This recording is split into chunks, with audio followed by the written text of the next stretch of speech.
Oi para todo mundo que está assistindo o CimeEduc. O meu nome é Rafael Falcon, eu sou professor e pesquisador independente e eu tenho dedicado a minha vida, desde que eu me entendo por gente, a estudar esse assunto da palestra de hoje, intitulada O que é Educação Clássica? Educação clássica é o tema da minha vida, é aquilo que eu sempre estudei e é aquilo que eu sempre procurei para mim mesmo, né? Então, o meu trabalho, os meus cursos, as minhas palestras, eles giram em torno sempre de algum aspecto da educação clássica. E eu fui chamado hoje para dizer a vocês o que é isso, o que é esse negócio chamado educação clássica e, de certo modo, como é que isso interessa a pessoas que estão querendo educar seus filhos em casa. Eu mesmo, inclusive, sou pai de duas crianças muito bonitas, puxaram a mãe, e nós praticamos a educação domiciliar. Né? Nós desejamos praticar até o final, nossos filhos ainda são pequenos a esta altura. Né? Nós temos uma menina de 4 que está agora lendo os poemas do Olavo Bilac. Graças a Deus está alfabetizada. E nós temos um bebezinho que está fazendo 1 ano agora e que, portanto, ainda não está lendo os poemas de Olavo Bilac. Né? Mas nós temos esta pretensão de continuar até o final com a educação domiciliar. Nós não queremos usar a escola de modo algum. Os motivos são bastante claros para todo mundo que está assistindo a este simpósio. Né? A escola moderna em si mesma, em qualquer lugar do mundo, está uma bela de uma porcaria, e a escola brasileira está ainda pior. Né? Quem visita uma escola americana acha que está uma porcaria. Quem visita uma escola brasileira, aí diz, bom, até que a americana não estava tão ruim. Né? Então dá tudo uma porcaria e a gente não está interessado em sair à caça de escolas até achar uma que preste minimamente, porque a coisa está difícil. Né? Então nós temos que confiar em nós mesmos, ou melhor dizendo, nós temos que confiar em Deus, né? E assumir a responsabilidade nós mesmos, de fazer o melhor que a gente pode. Né? E felizmente nós não estamos sozinhos nisso. Nós temos uma tradição de praticamente 2000 anos. Né? É uma linhagem de pedagogia que sofreu muito poucas alterações e essencialmente não mudou. E essa linhagem é o que a gente chama de educação clássica, certo? Quer dizer, a gente teve mais ou menos o mesmo modelo de educação que funcionou até o século XVIII. A partir daí mudou radicalmente e começou a mudar radicalmente de 20 em 20 anos. Né? De 20 em 20 anos fazia uma revolução pedagógica. Até o século XVIII não, era a mesma coisa. As pessoas modificavam uma coisinha aqui, uma coisinha ali, mas era tudo superficial. A essência continuava a mesma, os autores continuavam os mesmos, tudo continuava a mesma coisa. Então, quer dizer, tem uma linhagem que durou 2000 anos e tem outra linhagem que não consegue durar nem 20, né? Que vai sendo substituída por outra, por outra, por outra. Essa é a diferença das pedagogias modernas para a educação que a gente chama de clássica. Né? É que uma coisa durou e a outra não. A outra é formada de modas. Né? E como é que era essa educação que se fazia antes, né, no Ocidente? Eu gosto de dizer que a gente define a educação clássica sob 3 aspectos, né? Ou que existem 3 requisitos, 3 exigências para que você se filie à tradição clássica de educação. Né? Existe uma exigência que é curricular, uma exigência que é pedagógica e uma exigência que é espiritual, certo? Então, o que isso quer dizer? A exigência curricular é aquela que a maioria das pessoas que já se interessaram pelo tema chegou a ver. Né? Então, quer dizer, você chegou a ter uma ideia de como é que funcionava. Então, essas pessoas já vão ter escutado, por exemplo, a palavra trivium, que era o nome que na Antiguidade e na Idade Média, né, principalmente na Idade Média, que foi um nome cunhado no final da Antiguidade, né, era o nome que se dava às primeiras 3 disciplinas né, do sistema educacional, que eram chamadas gramática, retórica e dialética ou lógica. Essas três disciplinas se chamavam trivium, porque trivium originalmente significava uma encruzilhada com três caminhos, né? Então era uma espécie de passagem que dava acesso a três vias. Trivium, tinha três vias, três caminhos, né? E o trivium era chamado assim porque se entendia que essas três disciplinas estavam interligadas num ponto central, né? Uma se comunicava com a outra de algum modo, elas faziam parte de uma mesma coisa. Depois delas vinha um outro curso chamado quadrivium, que era o curso superior de estudos, né? E aí depois dele se fundaram as universidades. Então, no aspecto curricular, a educação clássica, vamos dizer assim, era composta por essas três disciplinas do trivium, né? E na Idade Média, posteriormente, se criou o nível do quadrivium, que antes era um nível que ficava mais disperso, que não havia exatamente quem ensinasse, né, em uma instituição voltada para isso, etc. Né? Na Idade Média, eles criaram um nível chamado quadrivium, e daí algumas pessoas passavam para este nível, né, de educação. Mas o trivium era realmente a base e quase todo mundo que passava pela escola mesmo na Idade Média só fazia o trivium mesmo, não fazia mais nada, né? E as pessoas dali já iam virar bispos, já iam virar príncipes, já iam virar teólogos, etc. Né? Elas só faziam o trivium mesmo. E na antiguidade era realmente praticamente só isso, né? As pessoas, de modo geral, a educação era composta dos dois primeiros níveis, né? Da gramática e da retórica. Até a dialética já era vista como uma coisa para alguns, não para todos. Então, quer dizer, o trivium é a educação clássica, né? Quando as pessoas falam educação clássica é o trivium e o quadrivium. Não, meu filho, você não vai chegar nem no trivium, tá? Você não vai nem completar isso daí. Vamos cortar a asinha por aqui. Você não vai chegar nem no trivium. Então começa pelo começo, né? O pessoal vai falar, então vou começar, vou estudar tudo, vou estudar 7 ao mesmo tempo. Isso não é assim que a coisa funcionava, né? Então a base curricular são essas três disciplinas do trivium. E o que são essas três disciplinas? Aí começa um outro problema, né? O primeiro problema é que o homem moderno não consegue entender que existe uma coisa chamada nível, né? Existe uma escadinha, você vai subindo degrau por degrau. Então você não pode cursar o quadrivium antes do trivium. Não pode, né? E você não pode cursar a lógica antes da gramática. Também não pode, certo? Não pode pular. Isso aí o homem moderno não consegue entender. O homem moderno está acostumado a estudar 15 disciplinas ao mesmo tempo na escola. É uma loucura, ninguém aprende nada desse jeito, né? A gente está cansado de saber disso, né? Mas o homem moderno não consegue se conformar com outra coisa. Ele quer as 15 disciplinas de uma vez ou nada, né? Então, esse é o primeiro problema. O segundo problema é que os nomes das disciplinas do Trivium não tem nada a ver com o que a gente chama com esses mesmos nomes hoje. Então, lógica não é lógica, certo? Não é. A gente pensa em lógica hoje, ou pensa naquelas questões de lógica matemática que dão às vezes em concurso, né? Ou, na melhor das hipóteses, pensa em lógica formal, que já é uma disciplina que se desenvolveu muito e que virou uma disciplina especializada. E a lógica anterior não era isso, ela era um treinamento no pensamento analítico. A ideia era você ser capaz de pensar sobre as coisas da realidade, né? Por meio daquele treinamento. Então a ideia era você captar sutilezas, né?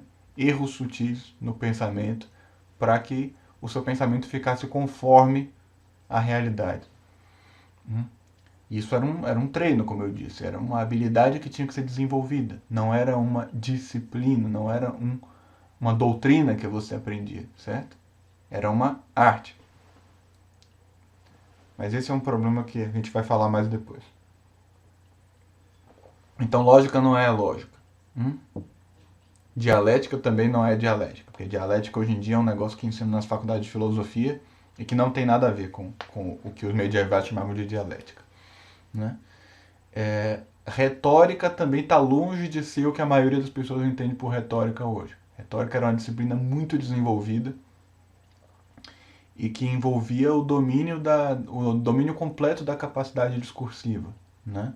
Retórica não é você aprender a convencer o outro a comprar o seu produto, né? Não é nada disso. Né? Nem é retórica, como é que se diz, você convencer o outro a te eleger na televisão, no horário eleitoral. Não é nada disso, certo? É uma coisa muito mais complexa e que permeia a vida humana completamente. É um negócio inescapável. Não é uma disciplina técnica específica. Do mesmo modo que a lógica não é uma disciplina específica de interesse de eruditos, a retórica também não é.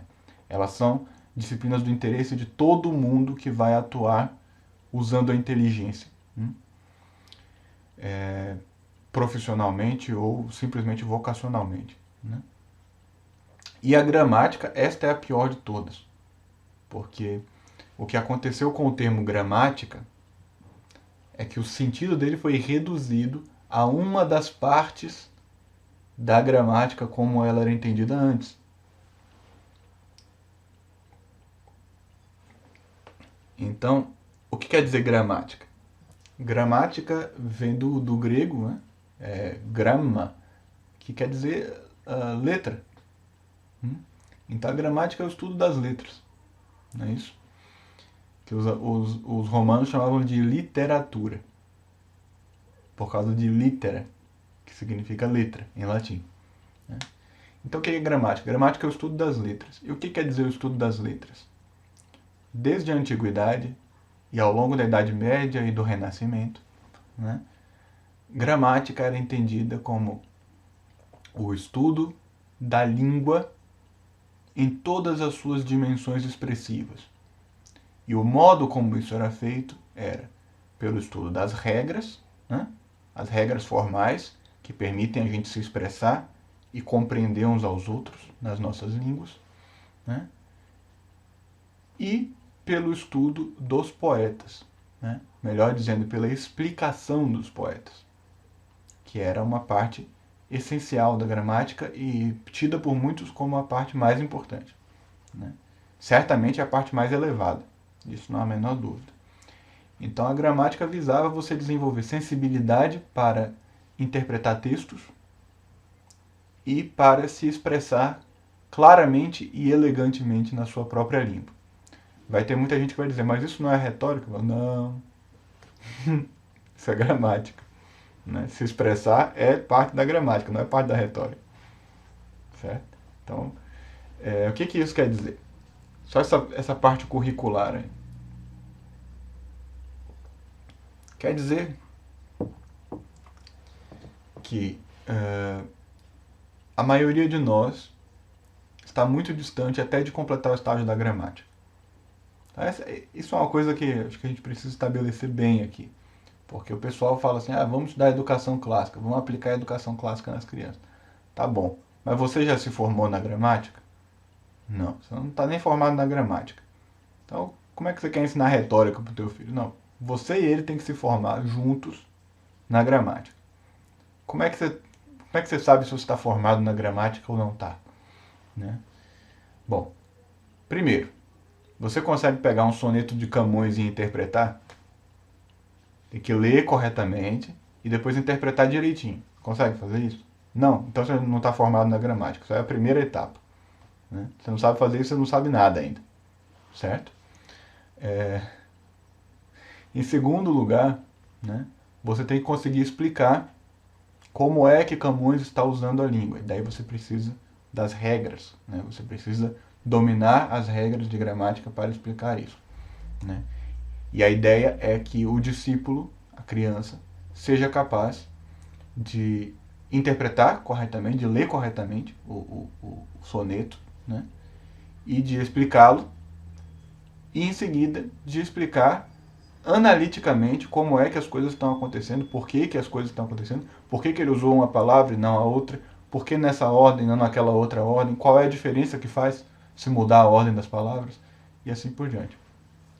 Então, para isso, você precisa compreender que a língua tem camadas de significado e ela tem uma série de recursos expressivos que eu e você não usamos no dia a dia, porque a língua que a gente usa no dia a dia, hoje, principalmente no Brasil, é uma coisa quase animal, certo?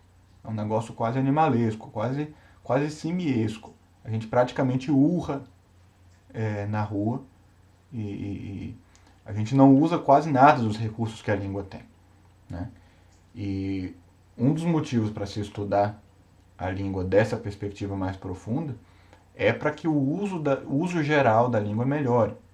A pessoa que conhece os recursos expressivos da língua com mais profundidade consegue obter, né, mais resultados quando ela usa o idioma. Então isso quer dizer que a comunicação, né, hoje em dia existem especialistas em comunicação, daí os caras vão dar consultoria para as empresas, por exemplo. Ah, vamos melhorar a comunicação. Vejam, a gente pode mascarar isso do modo que for, mas o fato é que a comunicação nas empresas é ruim porque as pessoas não sabem falar. Partiu-se do princípio de que todo mundo aprendia a falar assim, com pai e mãe, e pronto, isso resolveu o problema. As coisas não são assim. Você tem que estudar para aprender a falar. E se você não estuda, se você fica só na língua vulgar, você não desenvolve as suas capacidades expressivas. E por isso você perde muitas vantagens, você perde muitas oportunidades na vida. Então a coisa começa aí. É uma das primeiras coisas que você ganha com a formação literária é a capacidade de se expressar e de conseguir efeitos superiores na sua expressão, né? Para não falar da interpretação, né? Porque de fato, quando você não consegue entender o que lê, você também não consegue entender o que ouve. Se você receber uma informação mais complexa, auditivamente, é até mais difícil de entender do que por escrito, né? Por escrito você pode reler, analisar, pensar, e na hora que você está ouvindo, não. Então, quer dizer, hoje no Brasil a gente tem uma situação que as pessoas...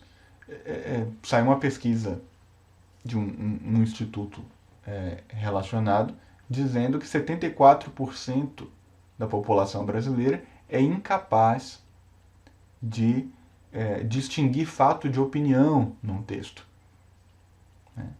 Quer dizer, essas pessoas são analfabetos funcionais. São pessoas que não conseguem ler e entender. Elas conseguem ler e entender se você escrever assim, o céu é azul, né? Mas passou desse nível de complexidade, a pessoa já se perde. E você acha que essa pessoa ouvindo, ela entende alguma coisa? Claro que não. Você acha que essa pessoa vai para a universidade e vai entender alguma coisa do que ela vai ler e ouvir lá? É óbvio que não. Então a gente está criando uma bola de neve absurda e isso está criando uma série de problemas sociais, inclusive. Então o problema começa aí. E daí quando a pessoa olha, o currículo do Trivium, tá aqui a gramática. Então é só decorar aqui o Pasquale Cipro Neto e resolve o problema? Não. Né? Aí a gente passa para o segundo problema, o segundo elemento, que é o seguinte. As artes liberais são artes. Então as disciplinas do Trivium são artes. Elas não são formadas de um catálogo de informação que você precisa decorar. Não é isso. A gente está acostumado com esse modelo de educação que a gente trouxe da escola, né? Então, eu vou saber aqui tudo que aconteceu, né? Por exemplo, na Idade Média, pronto, eu sei história. Não, não é assim que funciona. Ou eu vou saber todas as regrinhas de gramática, pronto, agora eu domino a disciplina da gramática. Não é assim, porque a gramática é uma arte. Você só a domina quando você consegue reproduzir as regras na prática. Então é uma habilidade que você tem que desenvolver. Quer dizer que para você dominar a gramática, não é que você precisa saber as regras. É que você precisa se habituar a aplicá-las nas mais diversas situações, até que você se torne, vamos dizer assim, um perito na expressão e na interpretação da sua própria língua. É por isso que os poetas são tão importantes na gramática, porque eles são, vamos dizer assim, uma lupa. Eles aumentam a língua para que você seja capaz de perceber como é que as regras, que tipo de recurso as regras te possibilitam, que tipo de efeito você pode conseguir com a sua língua, né? Os poetas eles exageram, eles aumentam a capacidade da língua, a expressividade da língua, para que você consiga usá-la em situações menos exageradas, menos intensas do que aquelas dos poemas. Então os poemas eles dão o senso das proporções, eles dão o grau máximo de expressividade que você consegue atingir na sua língua, e a partir desse grau máximo você consegue atingir todos os outros. Essa é a ideia. A ideia não é que você saia da arte gramatical sendo um poeta, né? A ideia é que você saia sabendo que é possível falar daquele jeito. E daí você consegue fazer coisas menores com muita facilidade. Então, se as disciplinas são artes, isso quer dizer que você não vai dominar do dia para a noite. Você tem que exercitar. Do mesmo modo que você se exercita na academia. Você vai lá e malha um braço, depois malha o outro, né? É assim que funciona. Você precisa se exercitar até que o músculo mental fique forte e daí você consegue usar aquela habilidade. E se elas são artes, elas incidem principalmente sobre faculdades do espírito, da alma. Quer dizer, quando você aumenta a sua sensibilidade linguística, não é uma coisa no seu corpo que está sendo desenvolvida. É uma coisa na sua inteligência.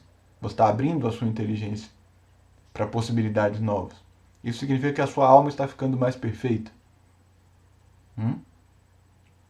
Isso quer dizer que essas artes liberais elas não foram feitas para você sair dali com um currículo na cabeça, mas sim para que você saísse dali um ser humano mais perfeito, mais desenvolvido.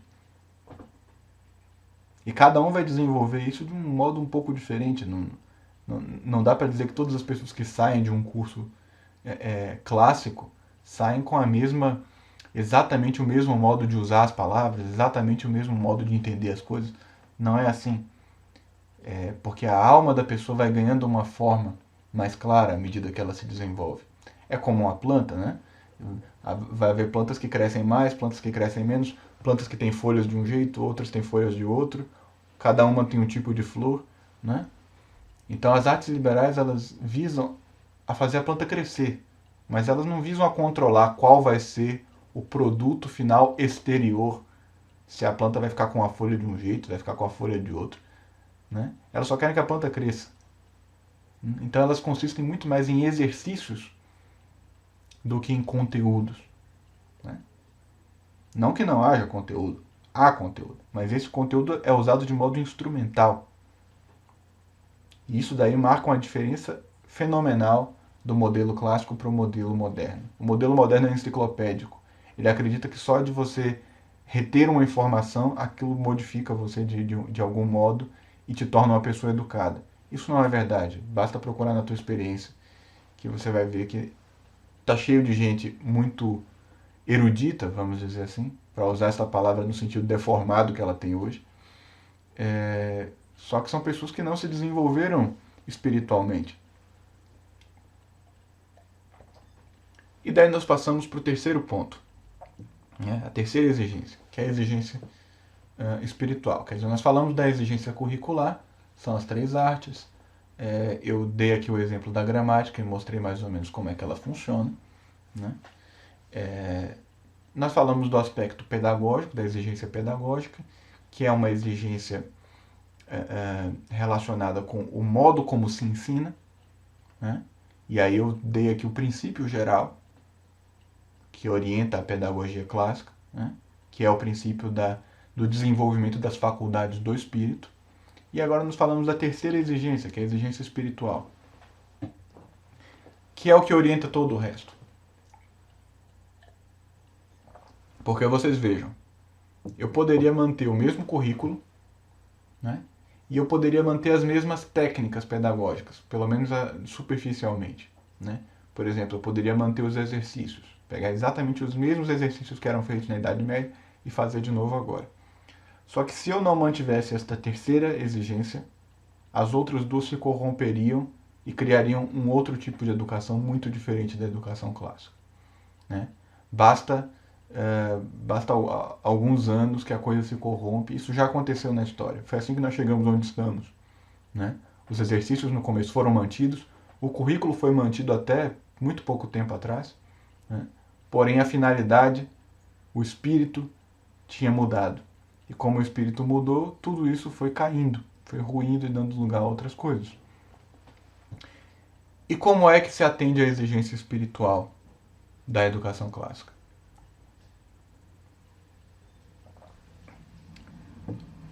O espírito clássico é orientado pelo amor.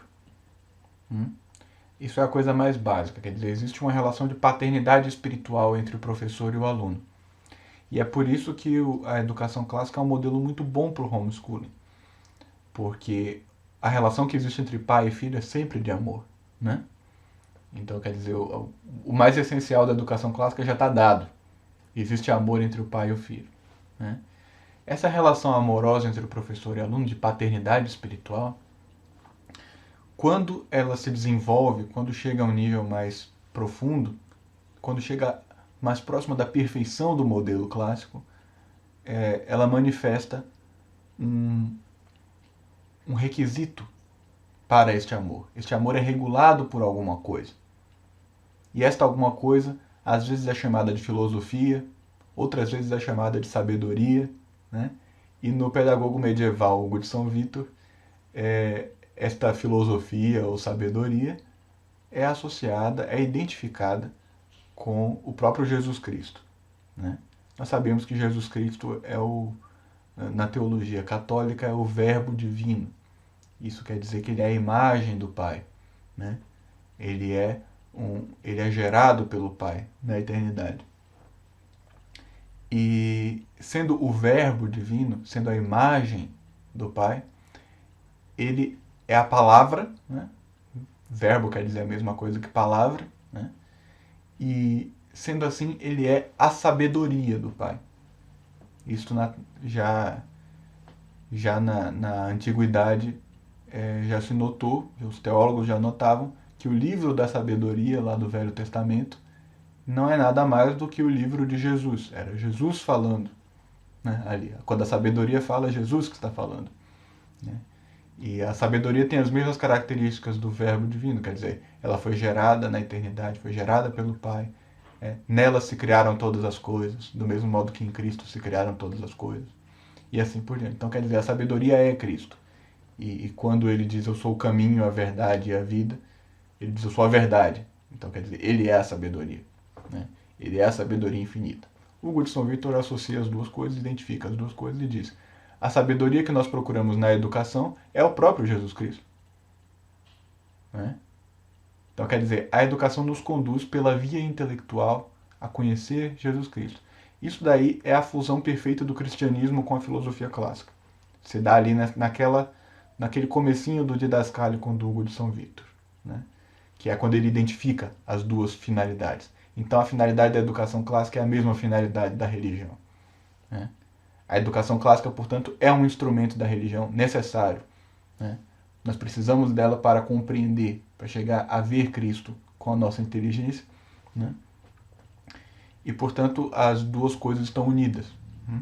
Elas não estão separadas, não são mundos separados. E é esta medida que, para Platão, é a filosofia, que para muitos medievais é a sabedoria, né?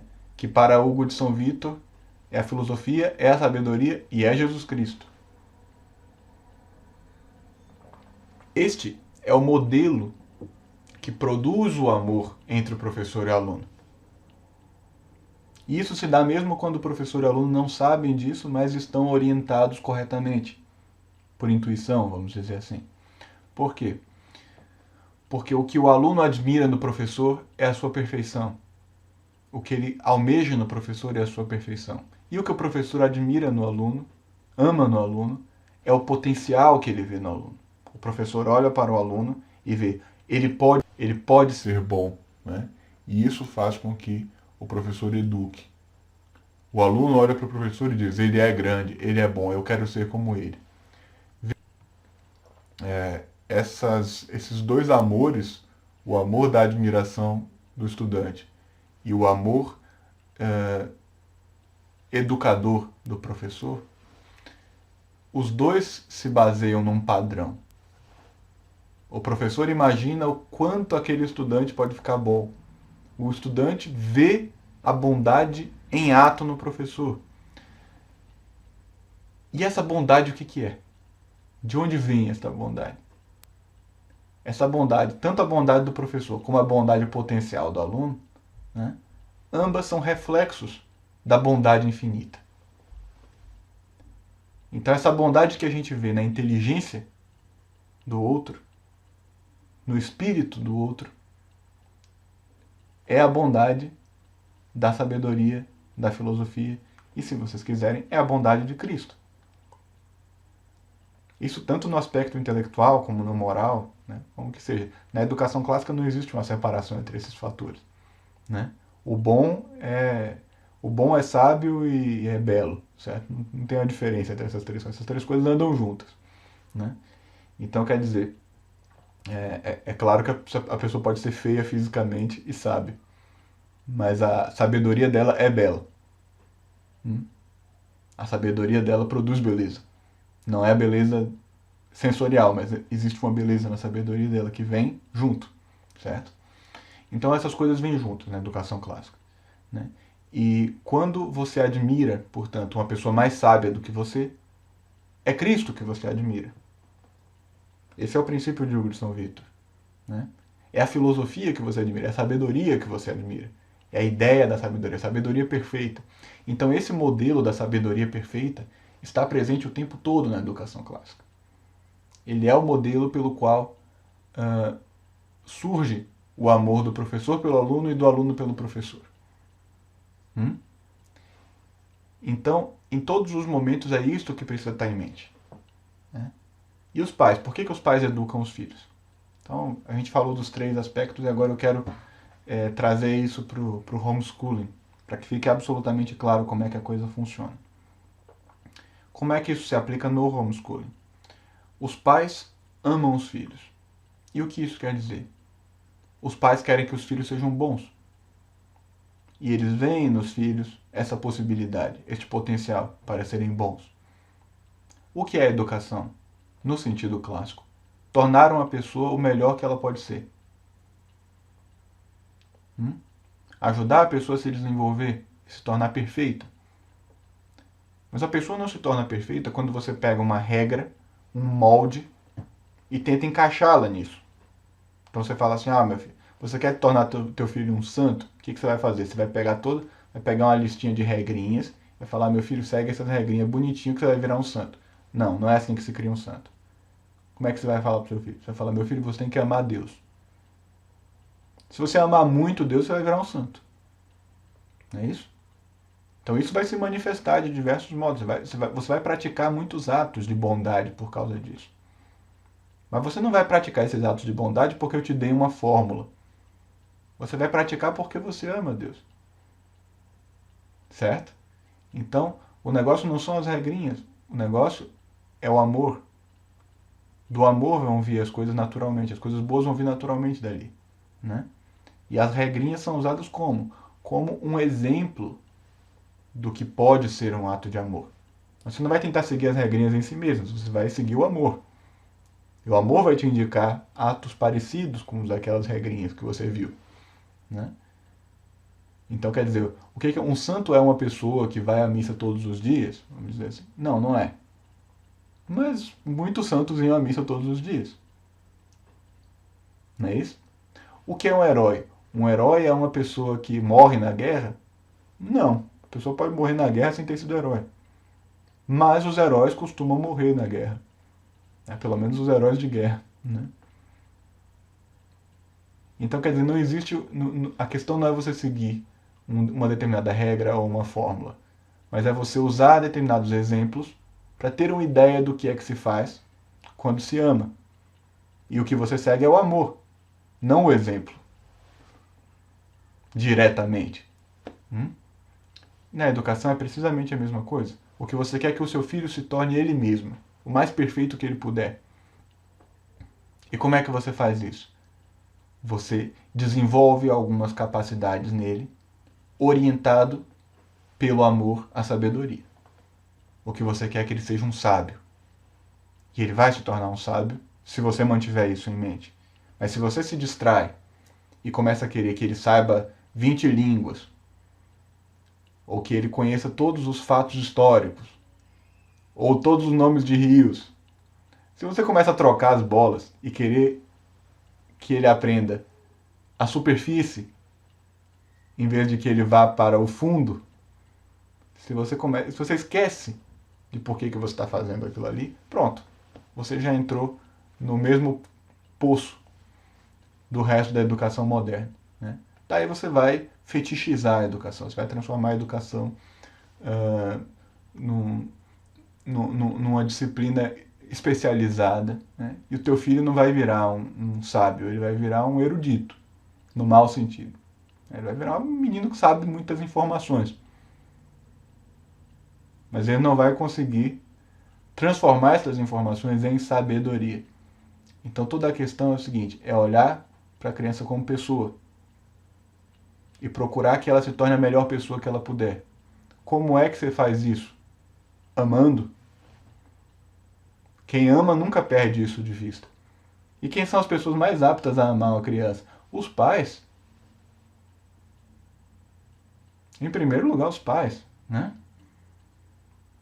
Então quer dizer que o espírito da educação clássica é perfeitamente conforme com o espírito do homeschooling, da educação domiciliar. Porque a coisa mais importante nele é o amor. E o amor é justamente aquilo que não pode não estar presente no homeschooling. A substância do homeschooling é o amor. Né? Então quer dizer que o homeschooling capacita os pais, por sua própria natureza, a praticar a educação clássica. Né? Porque basta que os pais amem os filhos e pronto. Eles já têm o mais importante da educação clássica. Então o resto é acessório. Né? E a partir daí, como é que a gente faz? Porque essa é a questão que todo mundo tem, né? Todo mundo chega e fala, então me dá um currículo, né? Eu digo, olha, o que você tem que fazer? Você tem que entender como é que funciona a primeira disciplina. Não fica perdendo tempo estudando teoria. Começa a praticar, né? E à medida que você for praticando, você pode ir ensinando o teu filho. Não precisa chegar lá no final para depois... Não. À medida que você for melhorando, você também vai melhorando o seu filho. Inclusive, você pode começar a ensinar para o seu filho já para você mesmo ir aprendendo junto. Né? Isso daí é uma coisa que não tem problema, funciona muito bem. Tá? Então você começa pelo começo, você começa pela formação linguística e literária. Então foi nesse sentido que eu até hoje, os dois principais cursos que eu dei, né, foram um curso de latim e um curso chamado A Formação Literária da Criança. Né?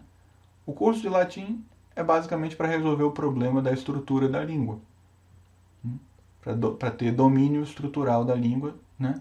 E da língua portuguesa mesmo, porque o latim sempre foi usado para isso. O latim é um resquício que ficou da formação clássica, né? Ele ficou como um resquício e depois caiu, como tudo caiu. Né? Mas ele ficou para isso. As pessoas aprendiam latim para usar o português. Não era para falar latim. Né? Então eu criei o curso de latim para resolver esse problema da estrutura. E o curso de formação literária da criança foi para dar os exercícios propriamente literários, né?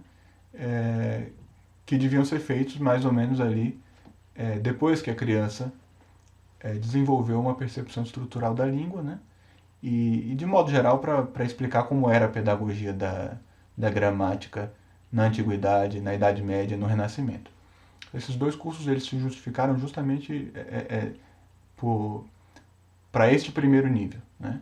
Que é a minha preocupação hoje. E o que eu te sugiro fazer? Né? Eu te sugiro tomar um poeta da sua própria língua, né? Como Luís de Camões, que é o nosso poeta maior da língua portuguesa. Te sugiro tomar uma gramática portuguesa boa. Nós temos a gramática metódica do Napoleão Mendes de Almeida, nós temos a gramática do Celso Cunha, né? São boas gramáticas que nós temos à disposição, né? E eu te sugiro pegar um método de latim, como a gramática latina do Napoleão Mendes de Almeida, o, é, também nós temos um método do padre Júlio Comba, que era bastante usado. Tomar um método dele, um método tradicional, não é pegar essas coisas modernas que estão sendo feitas, que é tudo porcaria, pegar um método tradicional e estudar direitinho isso daí, né? Que se você estudar isso daí, você vai começar a desenvolver sensibilidade para a língua. E você pode estudar e já ir ensinando teu filho, juntamente, né? Você vai descobrir que ao ensinar teu filho,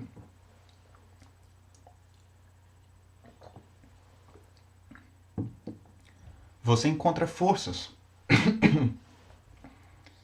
que por si mesmo você não encontraria. Você por si mesmo não teria força para estudar latim. Mas se é pelo teu filho, você vai estudar. Então comece a ensinar teu filho e você vai estudar para ensinar para ele, né? E você vai descobrir que o amor paterno, o amor materno, realmente é uma imagem do amor divino. Não é à toa que Deus é chamado de Pai, né? Ele mesmo gosta de se chamar de Pai, né? Por quê? Porque o amor paterno, o amor materno é uma imagem do amor divino mesmo. Então, quando você se dedica ao seu filho, quando você pensa no seu filho, você é capaz de coisas sobre-humanas, né? Que você sozinho não seria capaz de fazer. Então, o que eu quero te dizer? Começa do começo com humildade, sem exigir de si mesmo saltos impossíveis, né? Sem exigir de si mesmo a perfeição que você não tem, mas exija de si mesmo aquilo que você tem, que é o amor pelo seu filho. Ponha isso em prática e use isso como a sua arma. Tome este amor que você tem pelo seu filho e comece a ensiná-lo hoje. Pega o teu filho e comece a ensinar hoje. Né? O que? Aquilo que você tiver à mão, aquilo que você puder. E chegue o mais próximo que você conseguir de desenvolver nele esta sensibilidade linguística e literária. Porque eu te digo uma outra coisa. As artes liberais foram feitas de tal modo que a alma é desenvolvida por meio delas. Se você ensinar para o teu filho como é que se interpreta um texto, ele vai aprender muita coisa sozinho. Coisas que você não seria capaz de ensinar para ele. Então não fica pensando, eu quero a perfeição ou nada. Pensa, eu tenho que dar o primeiro passo. Porque se eu der o primeiro passo, pode ser que ele dê o segundo. Então dê o primeiro passo. Porque uma coisa eu te garanto, isto é algo que ele não vai ter em escola nenhuma neste país. E em quase nenhuma fora dele. Certo? Muito obrigado pela atenção, muito obrigado ao pessoal do Cimeduc pelo convite e fiquem todos com Deus.